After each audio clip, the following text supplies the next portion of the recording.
is clean. Oh, don't you see what I mean? Gotta get away. Holy diver.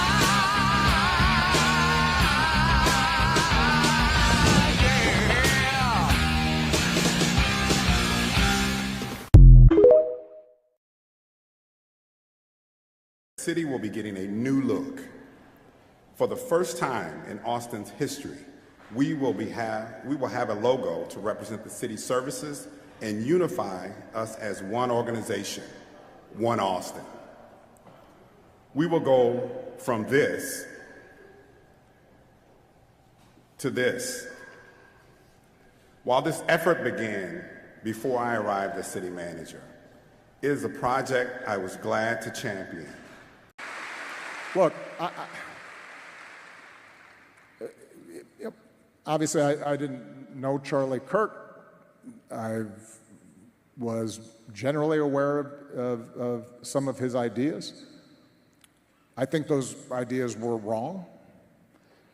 But that doesn't negate the fact that what happened was a tragedy and that I mourn for him and his family. He's a young man with 2 small children and a wife who obviously, and a huge number of friends and supporters who cared about him. And so we have to extend grace to people during their period of mourning and shock. We can also, at the same time, say that I disagree with the idea that the Civil Rights Act of 1964 was a mistake. That's not me politicizing the issue. It's making an observation about who are we as a country. I can say that I disagree with the suggestion that my wife or Justice Jackson does not have adequate brain processing power.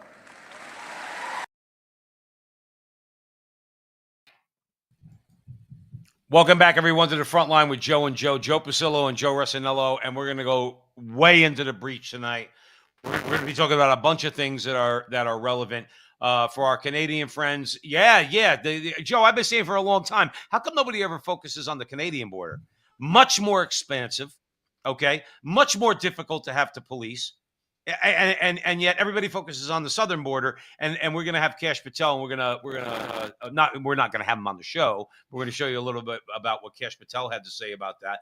Then we're going to talk about Jimmy Kimmel. Got to talk about Charlie Kirk. Got to talk about socialism, and got to talk about 2 of the most dangerous people in America: the mayor of Chicago and the guy who's probably going to be mayor of New York. Okay, Mondani. He's probably, Joe Rossinello, going to be the mayor of New York City. I would probably bet it. Right, because Andrew Cuomo's a boob. There's no other way to put it. Andrew Cuomo, what is he going to do? He's going to all of a sudden appeal to all those middle-class and blue-collar Catholics in the outer boroughs, and they're just going to go flocking to him. They're going to say, screw you. And hopefully those people are putting their homes up for sale and getting the hell out of New York. But getting back for a second, Joe, to the clips you sent for the intro. Barack Obama is a disgusting human being. He is an outright disgusting human being. You know, I don't know why? Because he thinks that we're all stupid. Now, here are all those people in that clip. They're all clapping their hands because he's saying we have to extend grace. There is in a human being, the least amount of grace that ever has existed in a human being is in Barack Obama. He is a political tool and a puppet. Okay, I used to think he was the one controlling Biden, but he was not. It was him controlling Biden, but others controlling him.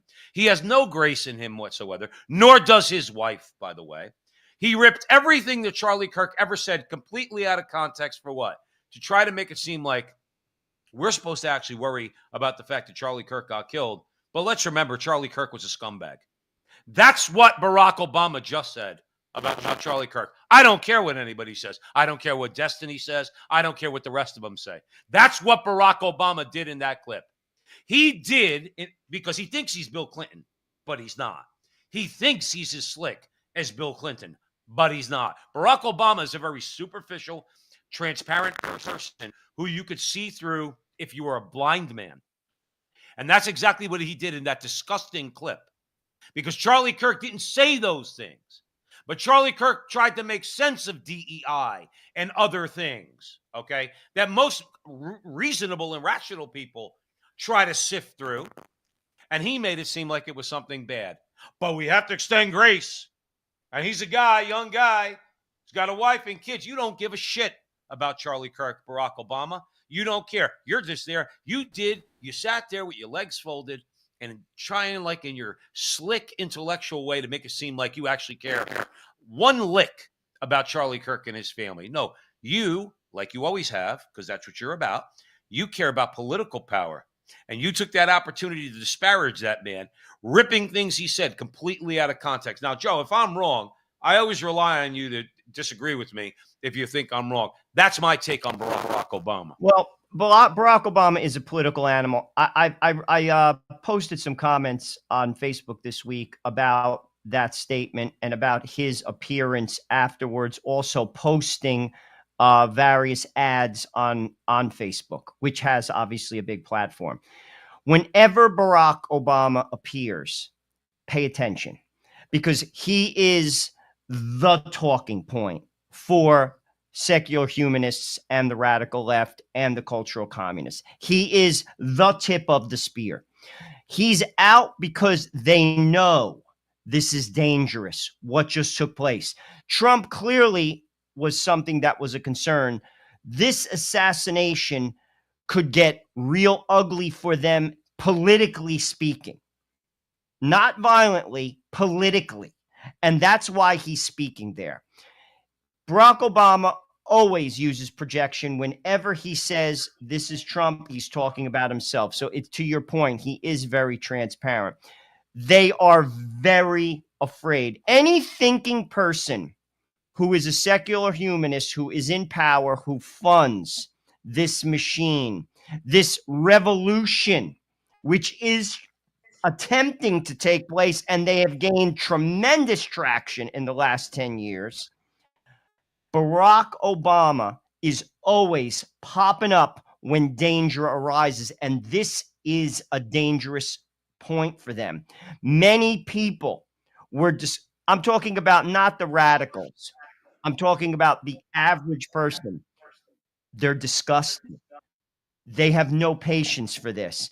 This turned people on the voting left to the right. They know it. That's why Barack Obama is there.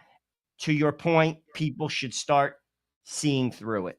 But here's another thing that people are seeing is that, and we covered it last week here at the front line with Joe and Joe. Please, whoever you're watching the video, please like, subscribe, share, and do all that fun stuff. We covered it last week. They're trying, or at least they're trying, the both sides do it thing. That's all bull crap. No, Joe, you and I both know it's bull crap. No, but any person who actually it's not going over well. Delusional. That is the most delusional, ridiculous. I can't even entertain it. It's so stupid. Can I say something to you? Can I say something to you? Sure. Because we're live right now on social media. I just watched Erica Kirk's speech down here in Glendale, where the Arizona Cardinals play football. So there's a big memorial there for Charlie Kirk, and I cried. I did. And this is to your point. This is the woman whose husband, 31 years old, with his whole future ahead of him. This is the woman who just watched her husband get murdered, and she was holding back tears. Joe, I could cry thinking about it. Did you watch it at all? No, I didn't. She was holding back tears. She said something, I'm paraphrasing, but she said, that poor man, talking about the killer, that poor man, and she paused, and she had to pause. God bless her, Joe. It drew her tears and made me cry. She goes, I forgive him. That is the most telling thing that you need to know in this country right now, is that the woman who's got more beef than anybody, any politician, Donald Trump, J.D. Vance, anybody. Trump's the only one who might have beef because they tried to blow his brains out. Okay? She got up there and she said, I forgive them. You know what we had to feast on this week? this past week? Destiny, that little, I won't even say it because I know that you don't like when I curse on the show. So Poison. I won't do it. He is one of the darkest human beings I've ever listened to in my life.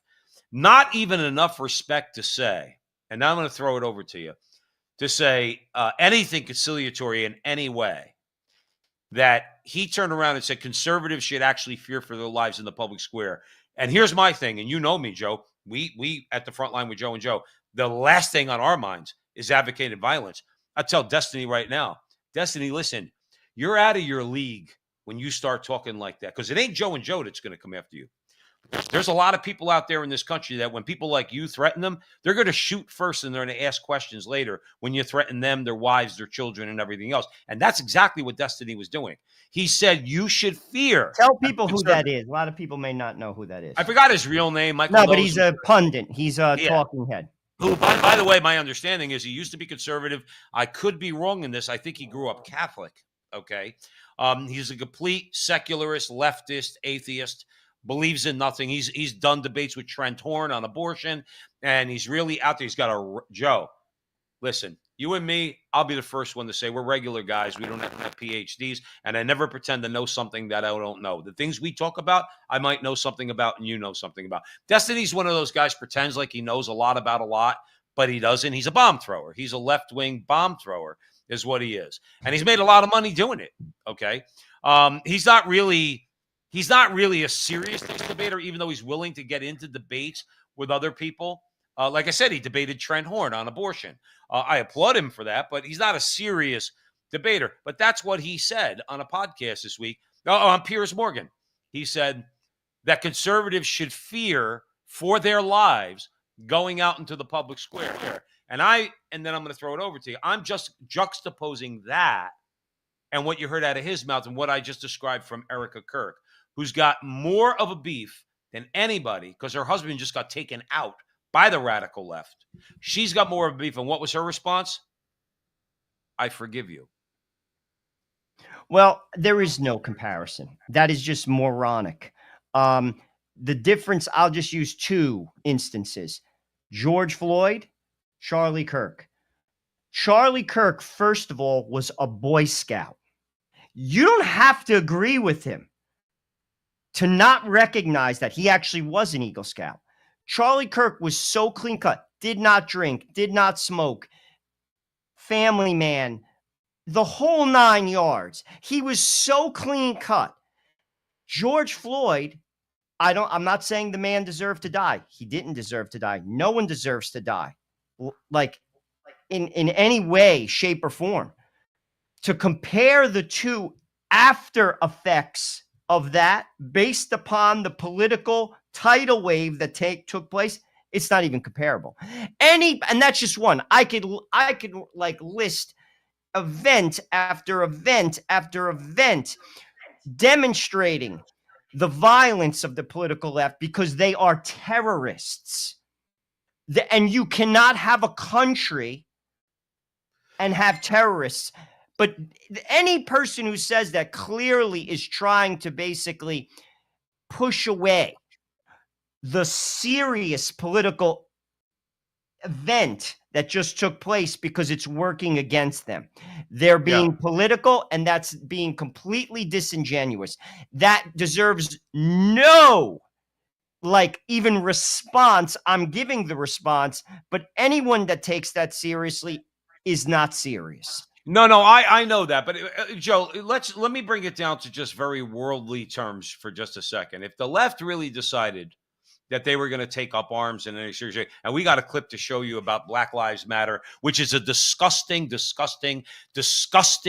organization. I don't even think it's worth talking about, Joe, because to be honest with you, no, but we got a clip. We got a clip from it. Because I know I saw that fool, but I'm just talking about there is no organization on the right or the left that's even worth any fool that thinks in this day and age that you're going to take on the United States government. I listened to Daryl Cooper this week on his podcast Provoked with Horton. He's a gentleman out of Texas, libertarian. He said, this was what he said. If you took 1,000 small groups, added them all together, and they thought they were going to take on the United States government, they would be crushed in a minute. And I agree with them. That is so dumb. Like whether you're the Proud Boys, whether you're the Antifa boys, whatever, any fool that thinks that is retarded. Like, you're just gonna die in a Yeah, but second. Joe, I gotta push back a little bit. Our government let them burn down cities. No, but back I'm before talking COVID. about fighting against the government. That's not how you do it. That's if you want to be successful, you could do that and fail. If you want to be successful, that's not how you do it. And anyone who even thinks in those terms is living in their frigging basement and dreaming of retarded dreams. This is a time that's not going to happen. There is a way to do it. The way to do it is to rally around this event, to be nonviolent, to be vocal, to get people to see the truth as Charlie Kirk did. He beat people at their own game. He was basically like, all right, you have an argument, whatever your argument is, same-sex marriage, abortion, whatever it is, transgenderism, Right. bring it. I'll talk to you, and I'm going to tell you why he succeeds, because the truth stands alone. Any human being that knows the truth, is educated. Like, I'll give you an example, and I said this to my wife. Take Bishop Barron, take Mitch Pacwa, who, for people who don't know that, those two, Bishop Barron is a bishop in Minnesota, highly educated, so smart. Mitch Pacwa, a Jesuit, spot on. Stand them in front of anyone. Dude, they wouldn't last 5 minutes. They would look But so does that lead dumb. you to believe that that's what's causing the violence? Is that when you speak reason and truth to people and they don't have a response, and That's because right. they're so empty in their souls, But know what the and they're response so to that is, Joe? Keep doing it. What's No, that? just keep doing it. No, We have no, to- I'm not talking about. You're right. Our response is to be like I like to think in our small way. We which are right and now is have what- been for 7 we're- years.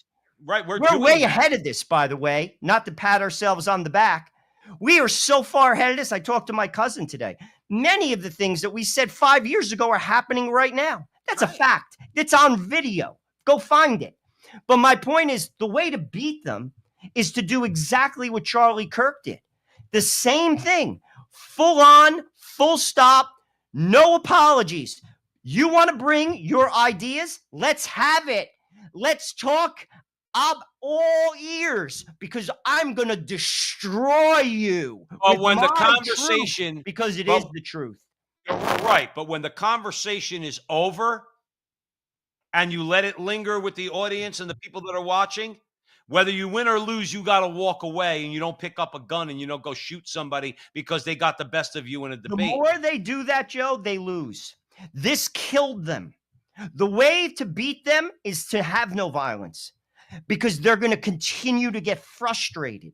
This is the sign. What that act showed to me, a couple things. Charlie Kirk is super successful and good at what he does, and they're frustrated because of it. Keep doing it. Every time they do that, they take 5 steps back. They're destroying themselves. When you let your opponent destroy, give them the rope. Keep it up. No violence. Gandhi threw out the British without shooting a bullet. The world's strongest government didn't even fire a shot. They left because he made it impossible for them. And then the mistake was made that they killed him for it. Not the British. His own people did. He's the father of a nation as a result of it. Right. We just keep doing exactly. Charlie Kirk showed us the window to success. We do the same thing that he did, and hopefully his wife and others will continue to do. The minute we leave that, we take a step back. And to think that you're going to have a civil war, you're frigging living in your basement too long. I'll tell you what. With Donald Trump in power anyway, with Joe Biden or Barack Obama or Hillary Clinton in power, they probably, well, we know that because of what they did I mean, Trump dropped the ball when it came to that. But having said that, back in 2020, with this recent iteration of Donald Trump, they should watch their butt. As Well, they all say. it is this, and this is not like a civil war. If you hurt people, the government has every right to stop you. That's not a civil war.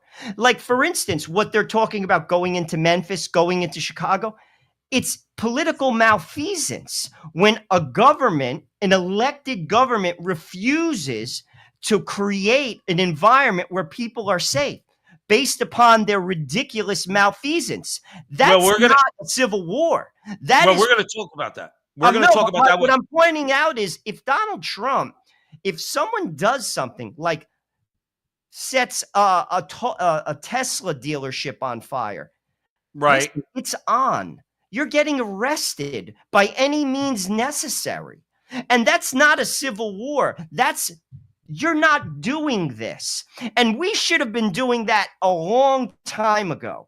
I'll tell you what, we should nonsense for way too long. And this is not a war. This is basically like if you try to come in my house and I have a gun and you enter my house to hurt my family, dude, you're done. And that's not me. You are trying. You're the aggressor, but I'm finishing it. But here's my point, Joe. Here's my point. Now, I know we're spending a lot of time on this, but this is important, okay? At the front line with Joe and Joe, we're going to get to a few other topics, not the least of which is our problems at the Canadian border. So stick here with us, okay? But the fact is that now, hey, I lost my thought. What were you saying? No, but I'm just saying, like, that's not a civil war. Oh no, here's what right. Calling for people to go out into the streets at all. Okay, but here's the thing: we're not doing that. We're not doing that. But my point in bringing up Destiny is that he was doing that. No, but this is where, to be honest with you, he should be arrested. He should be. Thank you. He should be arrested. That is not a violation of free speech. When you're advocating straight out, go and hurt someone. Joe, I encourage you and everybody else to go listen to the clip. He said conservatives should fear for their life when they go out in public. You're inciting violence. You see, their argument is, and this is what they're talking about with Jimmy Kimmel, that's a violation of free speech. Wrong. I could talk about Jimmy Kimmel. The reason why Jimmy Kimmel was fired is because he lied.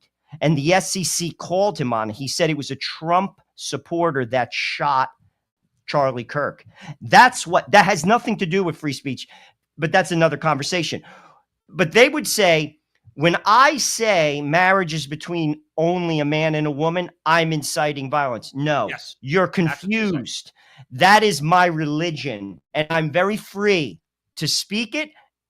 And if I can't, that's not America. I'm hurting your feelings. I don't want to do that.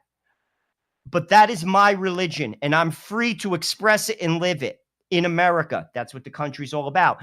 There's a big difference between me saying I believe in marriage between one man and one woman and go out and kill conservatives. No, not comparable. And that man should be arrested as quickly as and here's the thing. There are many people who hear this would say I should be arrested for basically saying a woman shouldn't get an abortion. There is no such thing as transgender people. You're born biologically one way or the other. Science says that. There is only one form of marriage. There are many people in America that would say that is hate speech. You're inciting violence and I'm going to arrest you. And by the way, in the UK, they're doing it. Right. So this is where people aren't paying attention. It's not free speech. There's a big difference between that. It's like on a show. If I have 1 million subscribers and I say, go kill the president, dude, I need to be arrested. That's that right. day. Immediately arrested. Right. Well, let's stay on this topic for a minute. We are going to get to the Canadian border and other topics. Let's stay on the Jimmy Kimmel thing for a second. All right, I got to chime in here. Everyone's talking about Jimmy Kimmel being suspended indefinitely from ABC, from his show, stemming from comments he made. One, I guess he was insinuating that the Charlie Kirk assassin was far-right MAGA, one of their own followers. And then 2, he made a joke about Trump not really caring or being sympathetic that Charlie Kirk was assassinated. Now, I think I have a unique take on this because I run a fairly large media company. I also do media. So you're seeing a lot of people right now, and I tweeted about it right away, being like, cancel culture, the right is so hypocritical, they're so anti-cancel culture, and now they want cancel culture. To me, this is not cancel culture at all. Like, what cancel culture is when you don't like somebody, say me, and then you're like, we want to get rid of Dave. So we're going to comb through everything Dave has said for the past 20 years, and we're going to find things we don't like that don't fit in this time period or whatever. Not just me, anybody. But that's cancel culture. Digging through old tweets, videos, things said to get rid of a person. Your goal going in, it's like, I'm going to get rid of this person I don't like, and I'm going to dig up everything that this person has done their entire life and find some smoking guns and put pressure on people to get rid of them. This, what happened to Kimmel, I would say, is consequences for your actions in real time, statements in real time. He made jokes that people didn't like. He tried to say that the assassin was part of the far-right MAGA. He's not. And then Sinclair Communications was like, this is garbage. Our people that we, in our markets, they don't want to see this. We're preemptively pulling them off the air, kind of forced ABC's hand. Now, this is not a free speech issue to me. I've always said to our employees, listen, you guys can say whatever you want on your personals. You can do this, but your speech has consequences. If advertisers, if people start putting pressure on me because you're saying things that they don't like, this is a capitalist market. Like when the juice isn't worth the squeeze, decisions have to be made. And for Kimmel, his ratings are down. And by the way, I'm not like, I hated Colbert. I found him annoying to watch. Kimmel I don't watch, but, I take it or leave it.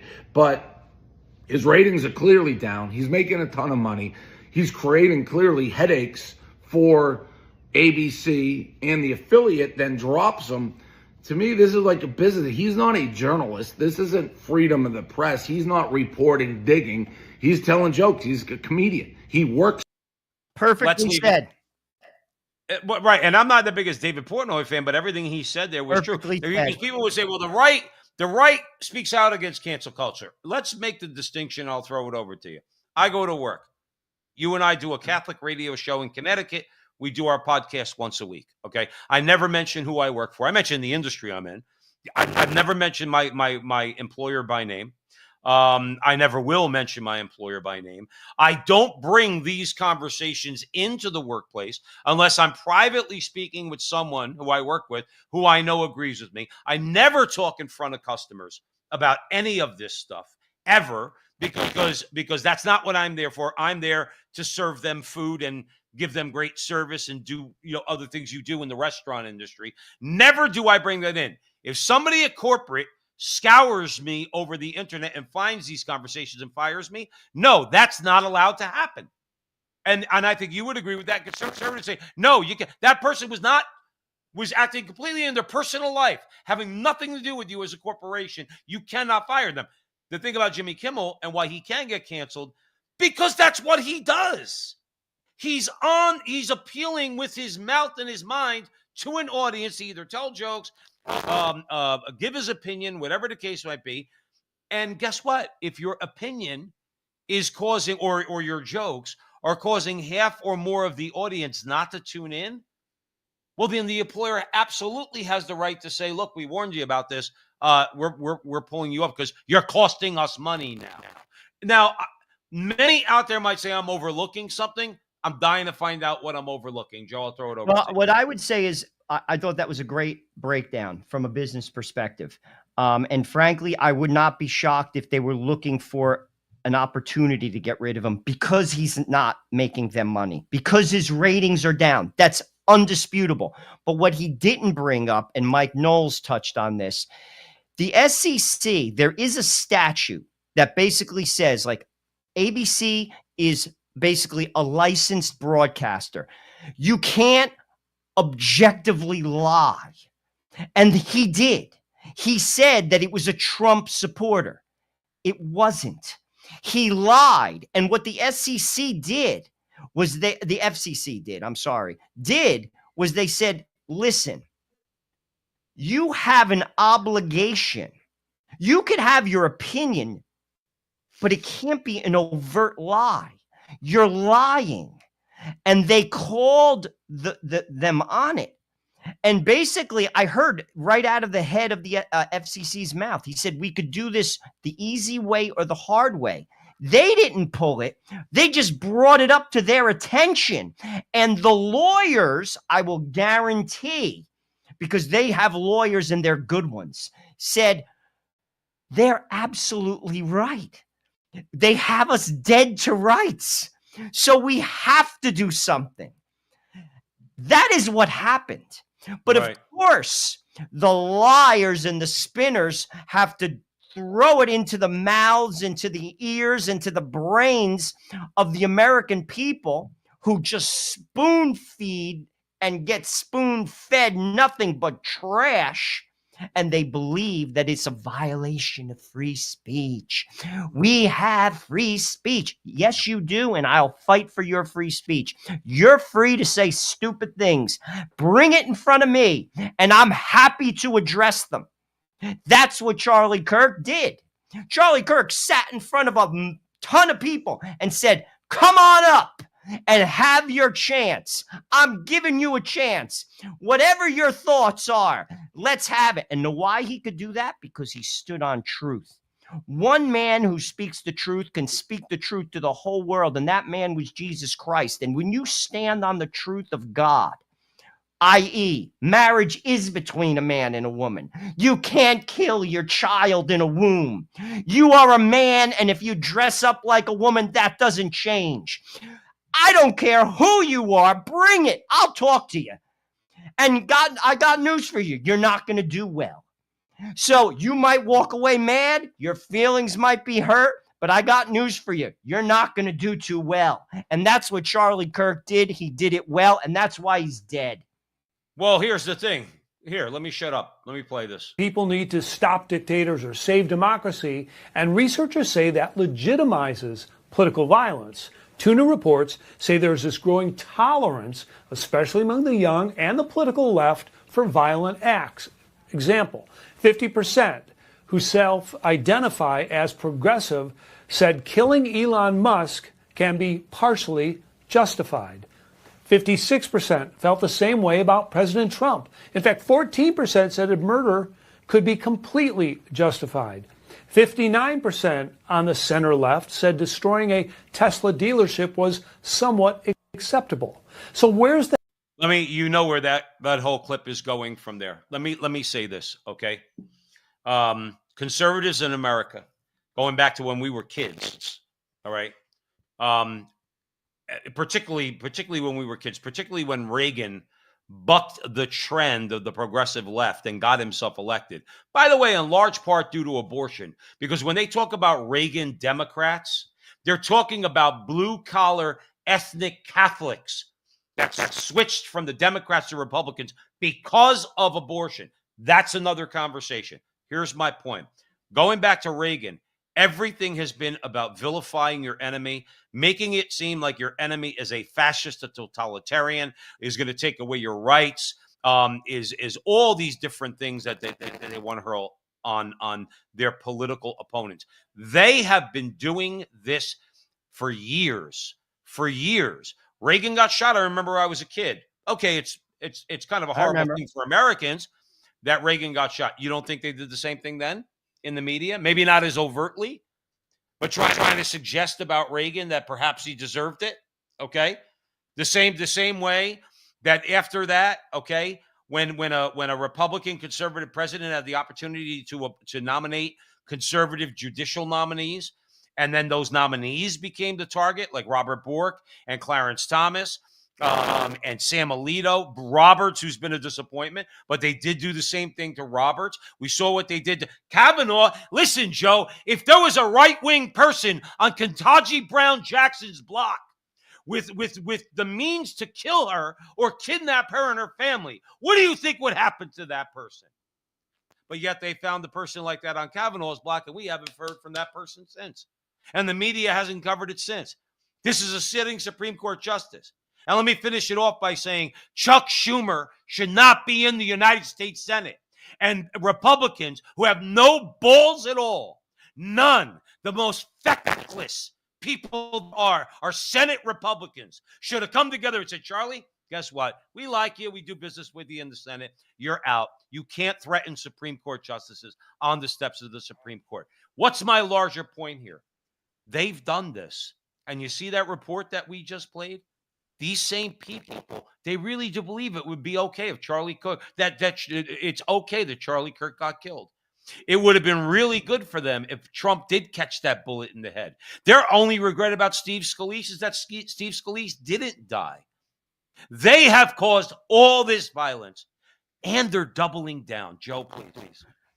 That statistic is not only real, should disturb every objective American. Everyone. Now, let me draw a line between that statistic. There are people who think that way, and then there are people who actually will act that way. That is a difference. Obviously, you're free to think that way, but to think that way is sick and twisted. And that's why our country is the way it is. That's point one. Point two, you are not free to act that way. And not to acknowledge that that exists and is real in this country right now is not to embrace reality. Right. Antifa, which has been declared a terrorist organization, has been creating havoc in this country. They're no different than the Ku Klux Klan. It's the same brand of terror, just a different victim. Backed by the same party, by the way. That has to stop. Any person, all of these riots, if you think that they were not funded by individuals, organizations, whoever, you are also not living in reality. That has to stop. Right. And that has to be a clear message. If any message comes from this assassination, it's that. That issue, which you just noted, if you think that, and yet you're still not harming anyone, my recommendation to you is take a long, deep look within yourself because you're in a bad place. But if you're going to act on that, the government, the message to that person is, we're coming for you. And we're not allowing that. And that's not a civil war. That is, you can't have a country when you have cells, terror cells within the country. That has to stop. And to not address that would be a humongous mistake because we haven't addressed it for way too long. This whole summer of 2020 was organized terror in many, many, many cities across America, and we did nothing about it. That has to stop. Any person who's funding activist judges to put them in cities like George Soros, this is documented, funding DAs, because frankly, it's a cheap, quick bang for your buck, who don't prosecute crime, that has to stop. Right. And any DA that doesn't prosecute crime has to be stopped. Mm-hmm. Sorry. And I'm not apologizing for that, nor do I feel that I even have to argue it. We're just going to do it. And if you have a problem with that, think long and hard because you're in a very dark place. No, listen. It really it's so heart-wrenching to see what could be. You know what I was thinking about today? I was thinking about the fact that when I was thinking about, I forgot what prompted me to do so. I was thinking about American history. And I'm thinking about this whole idea of make America great again. And there's part of me that says America never really was great. We've achieved great things. I'm not being critical. I love my country. Okay. I think underneath it all is that we have a sentiment amongst, I think, conservative people. America wasn't founded perfectly, did not progress perfectly, had a civil war where 500,000 Americans got killed. We had slavery. We had Jim Crow. We've had the CIA running our government since the end of World War II. Everybody knows that. Okay. You have a deep state that's grown. You have a Federal Reserve that controls every aspect of our lives. My point in bringing this up is that all these things make it where America is not great and has not been great. But I think that what the difference between us and many people that came before us that did well in America, and because we're striving to make America great, because it can be. Our Constitution is a great document. It's not scripture, but it is a great document. Okay. The Declaration of Independence is a great document. We have failed, and conservative minded people have relented on this and should never have done so. We failed so many times to fight the enemies of what could be that shining city on a hill that Reagan called it. But we've never been that shining city on a hill. And I think conservatives, people and rational people, people who believe in truth, goodness, and beauty, understanding America could be that thing. Nobody's trying to say that America was ever great, like even though we've done great things. But our enemies want to turn America into something that is hellish, quite frankly. Well, they want to bring in socialism. They're actually actively fighting a revolution and have been. What they're trying to do, one of the tactics, is they're destabilizing cities. And basically, that is a tactic. We're going to talk about that soon. We have a clip on it. But what they're actively trying to do is they don't believe in the founding of this country.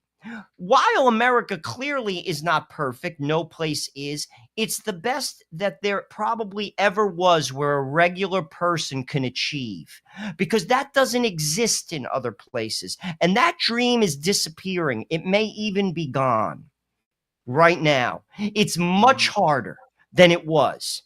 That's what made America great, was that chance, because that chance doesn't exist. It doesn't even exist in Europe. Never mind, now it's much harder. However, we see a lot more now. The internet has brought in basically ideas that the people have not seen in the past. Our eyes are open. Many of the things, this has been going on for a long, long time. To your point, possibly since Woodrow Wilson, in this country, where we've been taken advantage of, the people. Regular people, the middle class has been shrinking slowly but surely. We've frankly been sleeping and at the wheel when they've little by little taken away our rights, and we're too content with our little comfortable little lives to open our mouths and fight and bring it to people's attention. That's been going on for decades as well. But people listen, bottom line is this. This is the land of the free because it was the home of the brave. If you're not willing to be brave, this will not be the land of the free. No. But people are too damn comfortable. They like their little stupid lawn and their little friggin' stupid lives, and they're not willing to risk anything. Well, I got news for you. They're coming for you too. Well, I was going to say the war will be coming to you. Let's stay on this. We will go, for those of you joining us here at the front line with Joe and Joe, we're going to be getting into Kash Patel and what he had to say about the Canada's border. So stick with us. But here, I'm going to give you two quick examples of what could be coming soon to a neighborhood near you. Fact of the matter is, no one has asked me to send federal troops into this city to make it safe. It has never come up. It never came up during the campaign. It's never come up in the first 2 years. The fact of the matter is, we are driving violence down on this city, and we're using every single resource that's available to us. Jails and incarceration and law enforcement is a sickness that has not led to safe communities. I'm going to work hard every single day to protect the people who are caught up in violence in this city. Guess why? You want to know why? Because the vast majority of them look like me. He doesn't talk to black mayors about what it's like to live in communities that have been disinvested in. So no, we're not going to succumb to the sickness and the evil that Dr. King warned us about a generation ago. Okay, well, like when guys like that start talking Dr. King and everything, law enforcement and jails and incarceration and the lack thereof are the reason why Chicago looks the way it does. a Soros puppet like Brandon Johnson is the reason why your crime's not coming down. I don't know what stats you're pulling from some left-wing organization you're pulling. The fact is those black kids getting killed. What does it matter? Why does he have to bring up race? What? Because that's the tool. Joe, that's the tool that people have to see. I want to ask you a question. I want to ask you a question. If I truly was a racist, you know what I would do at the front line with Joe and Joe? I'd say, let them all kill each other in Chicago. And when they're all dead, we'll go in and pick up the pieces. But that's the tool. We don't say that. We don't say that because we care about these kids that are getting shot. Joe, he doesn't live in those neighborhoods. He is, to your point, he is a tool, that mayor. I don't even believe he believes that because it's proven that strategy hasn't worked. Chicago's a war zone. He is trying to, the people behind him, they're destabilizing our cities. That's what Mandani is all about.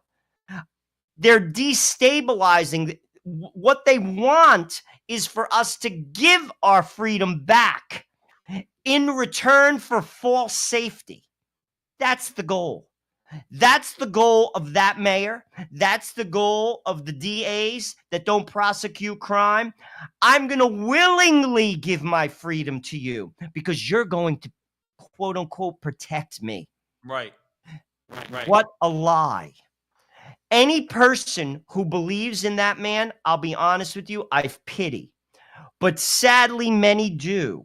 Yeah, but there's a lot of blacks in Chicago that are calling him out and all the BS coming from the left because guess who's suffering?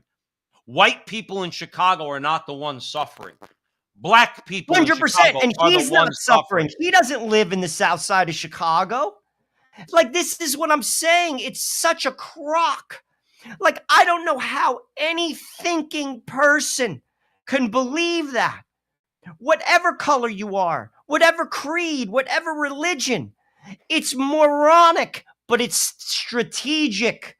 Destabilize the power structures, the cities. That is what the goal is. And that's what they're succeeding. And we have to make that stop. Well, that's why we're doing what we do here. Here's a guy's trying to transform himself, Joe, just like a man trying to become a woman. It ain't going to work. Here, watch. My opponents, chiefly Andrew Cuomo, would prefer to debate a mythical version of myself than the person that I actually am. They would prefer to focus on tweets from 2020 as opposed to the platform of 2025. And they prefer to do that because they know that our ideas are actually popular.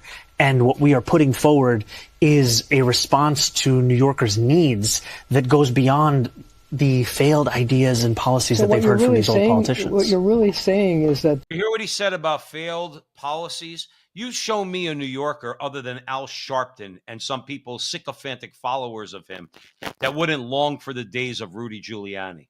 You tell me if people think things were better under Bloomberg later in his tenure, and then when you go after that disgraziad Bill de Blasio, the guy who said, hey, if you get the jab, you get a cheeseburger. And he was eating the cheeseburger, Joe, on camera. He goes, that's good. All right, good. I'm going to inject that poison into my system so I could get one of your cheeseburgers, okay? You show me an average New Yorker that actually would vote for this guy or think or the transformed version, I guess, that he's trying to become, rather than saying, give me Giuliani part 2. Well, that's here's the what thing. I'm voting for. Believe it or not, there's some truth to that, what he was saying. I'm going to go explain myself in a minute. First point, I've evolved in 5 years, is him running from his actual beliefs that he basically put out there, and now they're not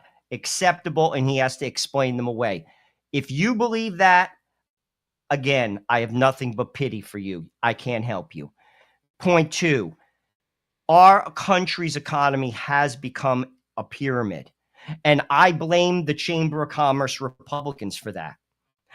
We have to start listening. When you have tons, and this is something Charlie Kirk said when he was interviewed last with Tucker Carlson, the amount of despair that is in the 40 and below group in America is real. People like myself, who I'm 55, I'm established. And I listen to people at work when I do have conversations with like friends, they almost take it for granted. Like this was a different era. Like, oh, it wasn't easy for me either. Dude, it's not that era anymore.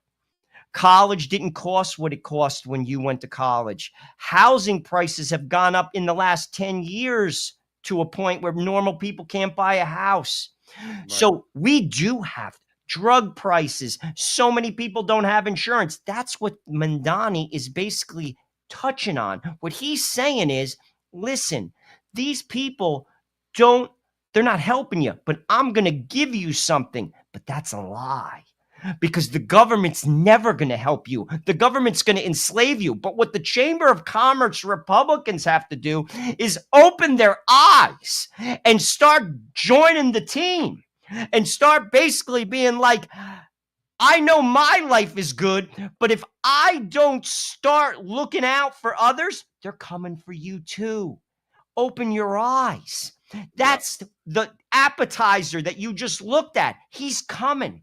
And when that man or one like him becomes the president of the United States, it's over. Game over. Game. I remember like in the video games, like on asteroids, when your third spaceship got blown up, and then the big letters come across the top.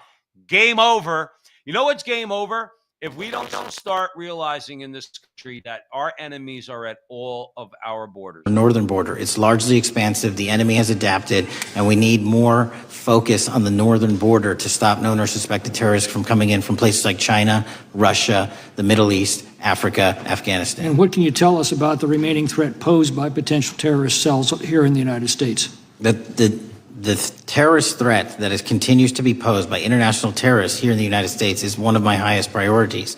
We are working through our intelligence community partners to identify those individuals, and we've taken down numerous individuals in numerous rings across this country to neutralize that terrorist threat, including in places like New York City, Los Angeles, and I believe Dallas, Texas most recently. How extensively did criminal cartels like Sinaloa, Jalisco, New Generation, MS-13, Tren de Aragua, and others infiltrate? So here's the thing. This is what I don't understand. Joe, I'm just a stupid guy, okay? I only have a bachelor's degree from Seton Hall University. I guess according to the CNN and MSNBC, I really don't have anything to say. You want to know why I know that? Because that's what they're saying about Charlie Kirk. Well, he was ignorant because he didn't go to college. I wish I could trade back in the money I spent at college. I learned anything in life that's worth knowing. What I learned after on my own is I think to myself, why have we always, although it's important, why have we always been focusing on the southern border when, if you think about things in terms of the way we have always talked here at the front line with Joe and Joe, this is an orchestrated assault from the outside, also corrupted from the inside against America, and has been for a very long time. Why are we talking about the southern border? There not only should be a wall on the southern border, there should be a wall at the northern border. Every single port should be secured, locked down by the American military, monitored by the United States federal government, okay? In other words, claim what you have to make sure you could go in there, whether they're ports, whether they're airports, no matter what they are, and secure our country. Kash Patel just said, these guys, what do you think? They're stupid? Do you think Xi Jinping is a stupid man? He's an evil man, but he's not a stupid man. All right. The northern border is wide and expansive. Joe, it goes all the way from New York to Washington State. Why do we have to hear this now? Why is nothing being done about this over the last 30 years? The same way nothing's been done about the southern border. The same thing, the way that nothing's been done about our ports and all the shit that's coming into this country, both in terms of people who hate us and the things they want to bring into this country that are designed to kill us. Joe, please tell me where I'm wrong. Well, one of the big disputes between the United States and Canada right now, as in Carney and Trump, the biggest being a globalist ideology that Carney embraces, and obviously a nationalist ideology that Trump embraces. That would be the biggest dispute. But one of them was Trump's request to secure the border. And that is not an unreasonable request. That is what neighbors do. Like, for instance, I own a home and I have a fence between my house and my neighbor's house. I have every right to ask my neighbor to respect that fence. And frankly, if he's a good neighbor, he will. And I will reciprocate that. Well, now let's look at this on a macro level. Our request to Carney and the powers that be in Canada is a reasonable one. Secure the border. And if you're not willing to do that because you've embraced a globalist ideology, well, we rightfully then have a problem with you. And that is something the Canadian people should hold Carney accountable for, because this is one of the driving wedges between Canada and America. And I'm just speaking in very common sense and practical terms. It's not an unreasonable request. It's a neighborly one, which you should frankly accommodate as a good neighbor would. Joe, do you remember when we were kids? Do you remember when we were kids, if you were playing stickball on your street or you were playing with a sponge ball or a football, if the ball went into your neighbor's yard, you had to go and ring their bell in order That's to right. go into the guard. And if you decided that you weren't going to do that and you were going to hop the fence to go get your ball and then hop the fence to come back out, you were scared to death that your neighbor was going to see you in their backyard. You want to know why? Because even as a kid, you knew it's not my backyard. I actually have to ask for permission. The fence is there for a reason. And heaven forbid they owned the Doberman pincer. You were hoping that the Doberman was in the house and not in the backyard, because it would There have you bit go. your ass as you were going to get your sponge ball or your football. Why is it that little kids can know that, but these people who run governments, major governments, don't know that? That yes, our border needs to be respected. It's one of the things I think that Republicans are going to need to double, triple, quadruple down on when it comes to our security as a nation. Because remember something, we have enough on the outside, and we know the people hate us on the outside. And after what happened to Charlie Kirk, this is just a blatant, horrible example of just what our enemies are up to on the inside. We played Brandon Johnson from Chicago, Mamdani. These are enemies of the United States. They're not American because they don't believe in our Constitution. You They see, don't that is, Joe, that has to be America. said more. They don't believe in they don't believe in the fact. Barack Obama did not believe in the founding of this country. When he Because they said call it racist. change, he meant it. Barack Right. Obama is a cultural communist. So is Mamdani. In fact, they have had meetings since he has declared that he was going to run for mayor. They don't, and they're not alone. This is not a okay, Republican Democrat thing. The Democrats are not the Democrats anymore. Far too many people still embrace them as if this is like a 1984 Democrat. Mamdani is not that guy. Mamdani believes in a radical overturning of our life. Socialism is radically different than what America was founded on and what we're used to. And that is what he stands for. And we have to start calling things as they are. And for those who embrace them, calling them out for who they are. Right. Plain to their face, you don't believe in the founding of this country. And why is that so horrible? Why is it so horrible to say? And we see, the thing is too, you could demonstrate this through the actions of groups like the ACLU going back to their founding. My understanding is originally in their original charter, they said our goal is communism. Obviously, that doesn't go over well with the American people. So at some point in the remote past, after their founding, they removed that from their charter. But why is it that we're so afraid to call them out for what they are? You know who wasn't afraid to call them out for what they are? Joe McCarthy. Joe McCarthy, one of the most misunderstood and attacked people in American history, called them out for what they are. Rightfully, which was trying to warn the American people, these people don't like you. They don't like America. They don't value our Constitution. They are communists. They're in Hollywood. They're in the State Department. They're in the military. I'm telling you that this is the way it is. What did the American conservatives allow them to do? They allowed them to vilify McCarthy when McCarthy was a hero. Any American, particularly Catholic American, knows Joe McCarthy was a hero. But we've allowed, because we let them castrate us and not have the balls to say what I just said. That you could demonstrate that Joe McCarthy knew exactly who he was fighting against. But yet we allowed Hollywood and the media and everybody else to vilify them. You know who else did that pretty well? Maybe not as bombastic as Joe McCarthy. Charlie Kirk did that. And we're not here to blow smoke towards Charlie Kirk.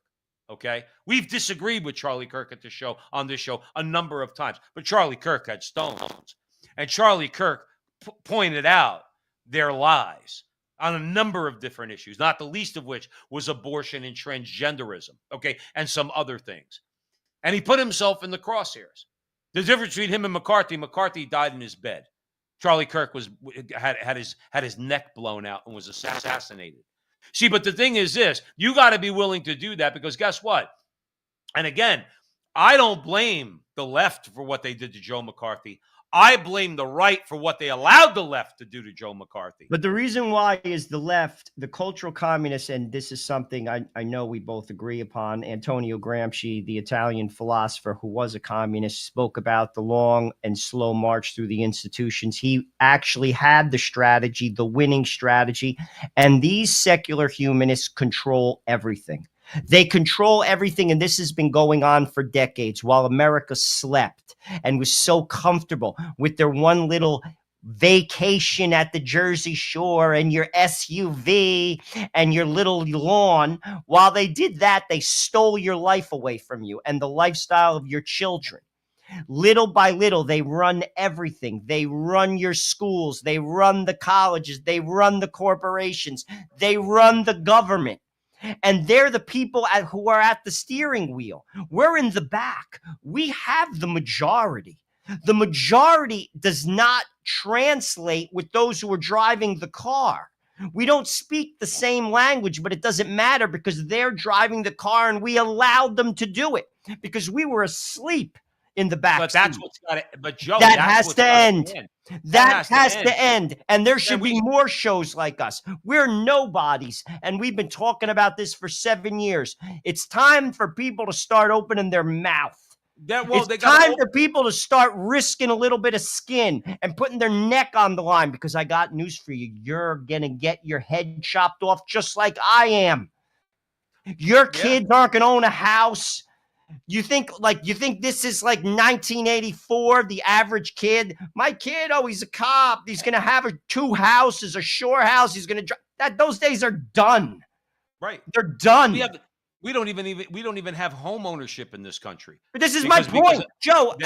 People are just they're either asleep at the wheel, frankly, or they lack courage. Well, it's time to start getting that courage, because like I said, this is the land of the free because of the home of the brave. And if you're not going to be brave, I got news for you. Your kids aren't going to have nothing. Your kids, your kids. Mandani, wait till we get a president like that. Look at what happened in Carney. We have tons of people in the chat from Canada. Canada's a wasteland right now because of people like Mandani. And that should be a wake-up call. People are still sleeping at the wheel. They think you and I are crazy. I got news for you. We've been doing this for 7 years. Look at the tapes. A lot of what we have said has happened and is happening now. Time to wake up. Well, the place that they really, like I said, we started this segment of this show at the front line with Joe and Joe talking about Canada. Joe, listen, I still say the jury's out on whether or not Alberta and what's the most Western? It's Alberta and Saskatchewan, right? Yeah, exactly. They're the ones that are conservative. They want nothing to do with the East. Well, I'll tell you what. You know what should happen in Canada? You know what? And I've called for this in America. I have no problem, Joe. Look, I know a couple of 2-3 things about history. Okay, and one of the things that's always fascinated me is borders. All right. Now, when you're of European descent, as we are, we're Italian American, we know something about how borders can shift, how they shifted after the Roman Empire. The Roman Empire had borders. Okay. Then afterwards, when Rome fell, then there were borders and then different nation states. And as time went on, all those borders were very fluid. They're, the the Eastern Europe and everything else. My attitude is this: what makes the United States exempt from all those things? The movement of history. Why is the United States exempt from that? You know what I would do? Know what my pitch to Donald Trump would be? This country's done. What you could do is you can transition.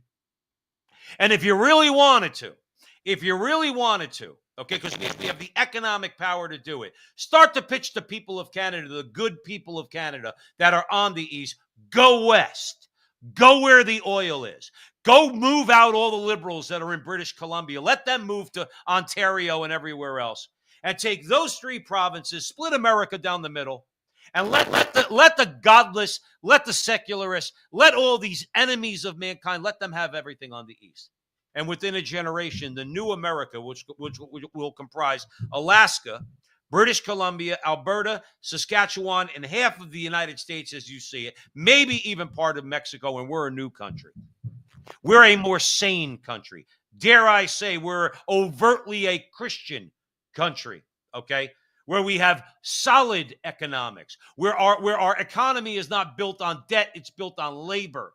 Okay, we build real value where people around the world want to trade with us because we make good products. It's like a pipe dream I have. But you want to know why I brought my whole thing in that little rant, Joe? Why is that so impossible? Because the oligarchs want America to stay together because they never want you to escape. Well, They never want America, you to escape. See, I want America to stay together too, because a weak America, united we stand, divided we fall. China takes over, and then we're done. What we have to do is have a revival. I believe this. Charlie Kirk's talked about this, and at the funeral today, a lot of people talked about this. People have to open their eyes to reality. The reality is this: God, family, country. There is no country. There is no family, strong family I'm talking about. The ties that bind in a family are the ties of God. And there is no strong families. When you don't have strong families, you don't have a strong country. It has to be God, family, country. And that's what Charlie Kirk's talked about. We need a revival of that. We need people to open their eyes to the reality of that. And I got news for you. I'm not interested in the libertarian who talks, and we could agree on a lot of things, but I lose them when I say that. Or frankly, the conservative who wants nothing to do with God, who basically agrees with me on 60%. Now, we could agree on those 60% of the things, but ultimately the thing that's going to make America what we're supposed to be, where we all thrive, and it's a healthy nation, is God, family, country. Outside of that, dude, it is all a pipe dream. It's all a pipe dream. That is what works. And if you are not accepting that, frankly, it's time to take a long and hard look, because what we have right now doesn't work. And Donald Trump, we're not going to vote harder to get the problem solved. That's the answer. That's what Charlie Kirk spoke about, and that's why he was killed. And that's why we have to stay the course. Our voice has to continue. We have to stay the course. Charlie Kirk set the course for us. It's time to stay on it and continue it. We need that revival. If we get the revival, America stands. Without it, it falls. Well, I'll be honest with you, Joe, that's a great place to end it. I'll tell you what, one thing I will say that I'm going to continue to pray for, maybe not the split like I described, but I do wish that right-minded Americans and right-minded Canadians would get out of their oppressive states or provinces, if you're talking about Canada, start to move to the less oppressive ones and start to consolidate power there. So if you were talking about, let's say, for argument's sake, the west of Canada, if you were talking about, again, Alberta, Saskatchewan, and British Columbia, if Americans started to move, and what I mean by move is move with their feet. Now, the South in America, from Florida, Alabama, Mississippi, Texas, New Mexico's an outlier. Arizona's still pretty good. That's where I am. Most of the middle. Try to get, if you can. If you can't, you can't. What am I going to tell you? Try to sap the power away from these people who are basically running this country, and consolidate power in areas where you're going to have more of a voice and you can affect more change. I'm going to leave you with this. You could do that.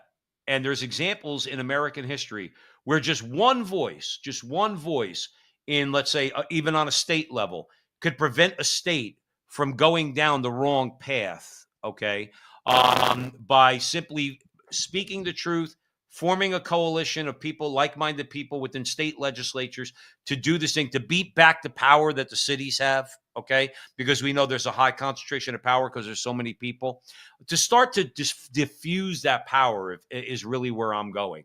And start to move with your feet, that if you can go, then go. Just go. In other words, there's a Florida and California, if we were ever able to change California, Arizona, Texas, these are all beautiful parts of the country. Get the hell out of New Jersey. And I love New Jersey, not as a state government. Get out of these places. They don't care. If Joe, here, I want to throw this for one final comment from you.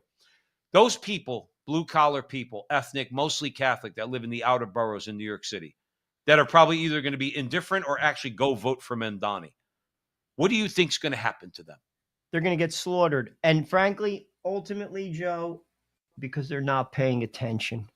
They're not looking at history. And any person who thinks the government is going to take care of you is not living in reality. However, Chamber of Commerce Republicans better wake up. Because if you don't start making benefits more available to people in companies, if you don't start easing your foot off the gas when it comes to basically bringing in cheap labor, which take the jobs of American workers, if you don't stop this nonsense, they're coming for you too. I agree 1,000%. That as much as Republicans and conservatives don't like the media, they don't like the elites in education, they don't like all the forces they know. But they don't want to do what I just said. That's right. No. But if they're told, if the Chamber of Commerce, so-called Christian conservatives, are exposed for their own greed and malfeasance, okay, that people will start to turn against them and say, well, guess what? You're either going to get on board with us, because that's right.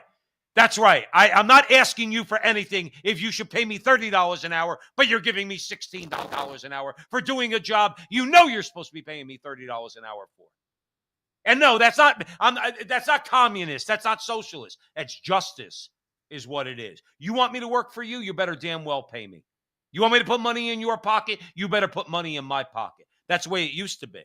That's what we need to get back to. Joe Orsinello, this has been a great conversation. We had a lot of new people in the chat room. Jesse Rose, Javelin's in the chat room, along with some of our other friends. Robert Antonella, KC female Royals fan showed up. We haven't seen her in a couple of weeks. What's up, KC? And a lot of others. And we really appreciate it. We had a pretty decent crowd tonight, where Joe and I are really trying to make a push on social media. But remember, Joe and I are just normal working guys. We don't make money on social media. So that's why our show doesn't get out to the wider audience that it does, because we don't have 8 hours a day to sit in front of the computer promoting the show. We rely on you guys to do that for us. So wherever you see us, if you like our content, we have our Veritas Catholic Radio Network interviews that we have all over social media. We have these conversations that we have at least for an hour or so. Tonight's been an hour and 15 minutes every week. Help us out in any way you can. All we're asking to hit a like, a subscribe, a share. We don't ask you for any money. We just want, we think our conversations are good. And because you guys always are here, we think you think our conversations are good and worth at least commenting on. And if you think that, help us out and share our links with your friends. Maybe they'll like us and we'll get out to a wider audience. We know that the people we interview have told us that they really are shocked that Joe and I don't have a wider audience. And so we tell them truthfully, like I just told you, we don't have the time to do the marketing ourselves. Maybe God willing, one day we will, and then we'll take off. But until then, we rely on you. We'll always rely on you, and we're grateful for your support, as always. For coming on the show and listening to us. Some people have been here from the beginning, so we want to thank you once again. We're going to leave it with a clip, a very prophetic clip from 1958. It's a couple minutes. We suggest you stick around and listen to that. We'll see you next week. And remember, until the next time, that our conversation is your conversation, and that conversation is going on everywhere. We'll talk to you soon. A part of that plan, of course, is to induce the gradual surrender of American sovereignty, piece by piece and step by step, to various international organizations, of which the United Nations is the outstanding but far from the only example. Here are the aims for the United States. 1, greatly expanded government spending for every conceivable means of getting rid of ever larger sums of American money as wastefully as possible. 2, higher and then much higher taxes. 3, an increasingly unbalanced budget despite the higher taxes. 4, wild inflation of our currency. 5, government controls of prices, wages, and materials, supposedly to combat inflation.